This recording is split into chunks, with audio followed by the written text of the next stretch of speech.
All right, so for my presentation today, I want to talk about partnering on a real estate investment deal, the different types of partnering, and what to look for in those different partnerships. So obviously, one that a lot of people are familiar with, 50-50 partnership. You know, you split the equity, you split the cost, you split the profit, everything right down the middle, and you work together to manage it. The other type is a credit/capital partner and a management or construction partner. So in this situation, the credit and capital partner would basically be the financing behind the purchase and holding the loan in their name.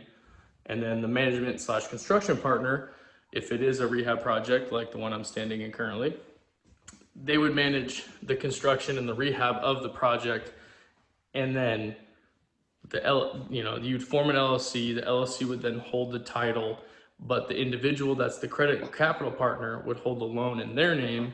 And so the management/construction partner wouldn't have a loan in their name, but they would have equity in the project because of the rehab and construction that they did to get the property back to where it should be.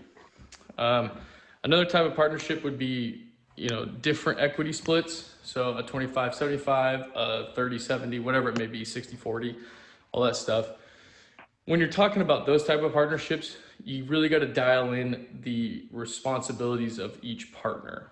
So if someone's going to bring more capital to the table, let's say they bring 75% of the capital required to buy this project or buy this property, or project if it is a rehab project, what is the person or the people or the entity that is not going to have as much capital invested? What are their additional responsibilities going to be? So, if someone brings 75% of the capital to the table, maybe the other person that's not bringing as much is going to manage the project if it is a rehab project, manage the tenants, making sure the units get leased up, making sure the rents are being received, all expenses are being taken care of. And then that capital partner, or the partner that provided more capital at closing, wouldn't have to do as much legwork every month in terms of all that management stuff, and they would just collect their disbursement once it is dispersed for that month.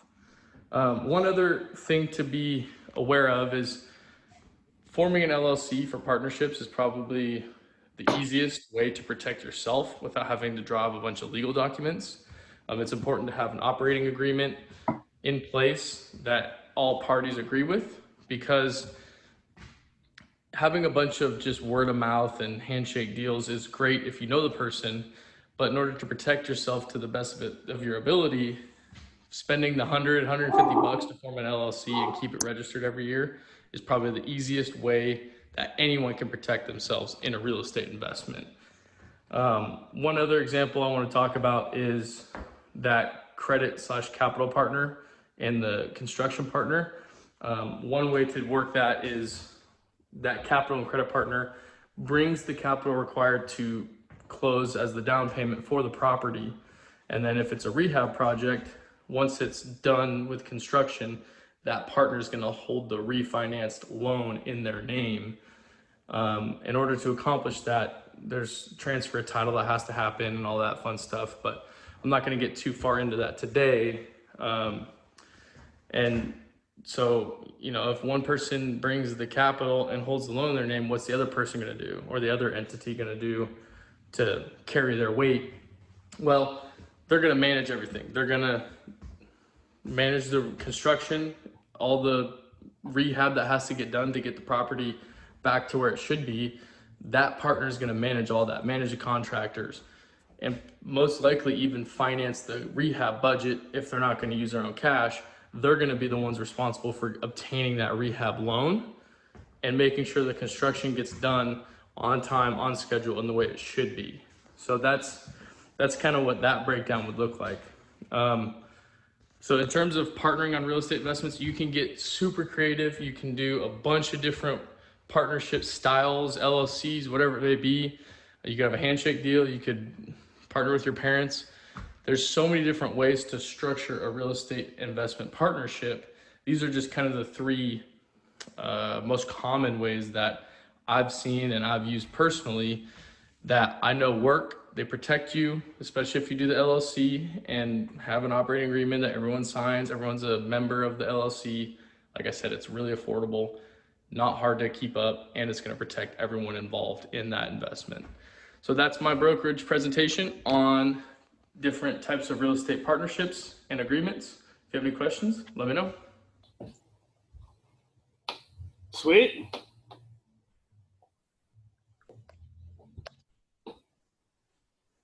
I liked it. All right, that was my on the fly video. Yeah. What's your favorite thing about partnerships? Probably the fact that you can have more than one head working on it, you know, more sets of eyes, and it mitigates all the risk from one person or entity and helps kind of minimize that by spreading it out. Nice.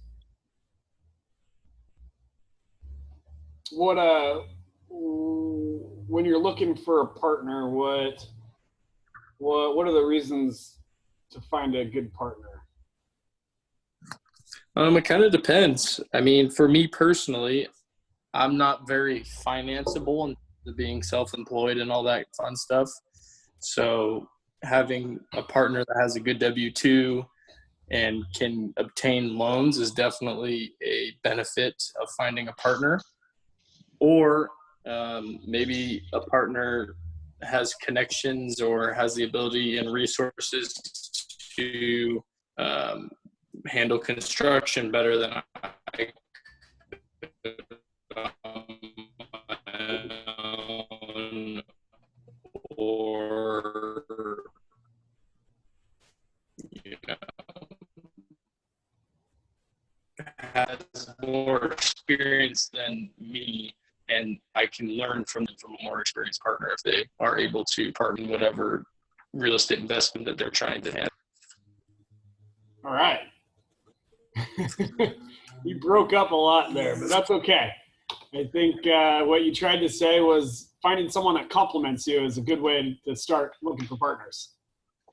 Correct. Something that has something that you don't. Okay, cool. Anybody else have any other questions? Trent, where would you go to find partners? Do you have an online presence for that, or kind of word of mouth, or? Word of mouth for the most part.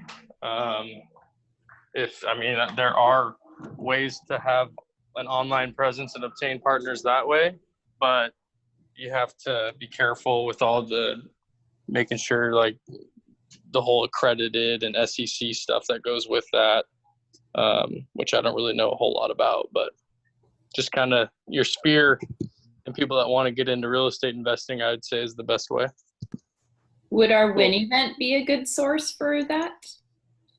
Yes, that is a great potential source for partnering on real estate investment deals. Cool.